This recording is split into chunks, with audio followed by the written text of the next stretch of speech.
Brian Egg here, the Back to the Future edition of our special. I was just thinking about something recently. What the best correlation question you can ask to find out if someone's unemployed without directly asking them if they are unemployed. And that's ask them if they watch Maury Povich. Because believe me, Maury Povich is the basement feeder of all shows. It's on at like in the afternoon, and I find it very disheartening that people are willing to throw themselves on national television and make fools of themselves while an 80-year-old Mr. Rogers like Grandpa tears them apart. Like, no, you are not the father. Oh, were you cheating on this girl? The polygraph test says yes. Who really needs to see that? Maybe you should be reading a book instead. But you know what? One of the great things about other countries is they have a siesta break. And with siesta, at like 12 to 1, they fall asleep and don't do any work. That seems about right for most American jobs, only we do this more surreptitiously, more under the radar. But I was thinking if this was an actual thing in our country, what would happen to like police? They'd fall asleep from 12 to 1. All the burglars, everything would probably be like, darn, we need to get out there and start robbing people. But that might not work out so well for the police. What about like tow truck drivers? They fall asleep behind the wheel for like an hour. Not going to be so good when you're towing a Lamborghini. You shouldn't have parked in that parking space. Now you're paying the price. But you know what? It's okay because one of the great films of all time. I think there's about 7 films of the Fast and the Furious. Have really done quite well at the box office.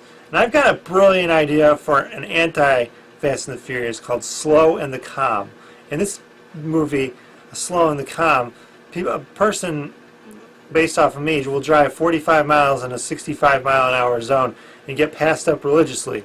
But here's the thing. I keep track of what the most expensive car is that flicked me off after they passed me up, going 70 miles an hour. And at first I thought it was the Maserati. This Maserati came around me, this yellow car, zoomed past, going like 90 miles an hour, and the guy flicked me off with both fingers. Not cool. But I was like, you know what? You lost out, because the guy that flicked me off that had the most expensive car was a garbage truck driver. You wouldn't believe how expensive those garbage trucks are. I think they're like $300,000 a pop. Now, I think that's a little bit more, but you know what? The one I'm throwing out there is a school bus, because that didn't even make sense. It doesn't even count. There's too many people and too many fingers. And you know what? If you tell someone your goals and they don't laugh, they're going to be kind of like these jokes. So you're not setting up high enough. And with some of my goals, one of them is not to pause all the time and make awkward noises and sounds and not be awkward. That's not going too well. And besides, that usually makes people laugh. So maybe that is working out. It's kind of a win-win situation. And at work, we have this one guy who's 72 years old, looks like Santa Claus, has all white hair, and he loves to sell urinal cakes and urinal screens. He just loves doing that. And you can't imagine the enthusiasm this man has. Oh, you want urinal screens? They're really great. Like they can totally make pee not land on you. Now, how can you say no to that? If you don't want to get that, there's something wrong with you. That's how he sells them, and he sells lots of them. So it kind of works out. But you know what? Once you have a job, then you can move into going to the bank every so often. And I always go to the ATM over the teller all the time. And it's not because of convenience or anything. It's just because when you go to the teller, she or he gives you dirty looks. At least they give me dirty looks. Like, hey, you want to withdraw $20? Oh, your account only has $21. I guess you can look out there. As opposed to the ATM, you just stick your card in, press some numbers, and 1, 2, 3, you're out of there. I mean, that's the type of stuff that you can only get in America, an ATM machine, or maybe some other developing countries. But I wouldn't try it. So you'll probably get robbed as you remove it. I recently came up with a league of kind of like the UFC. I think is going to be really popular in about 10 years.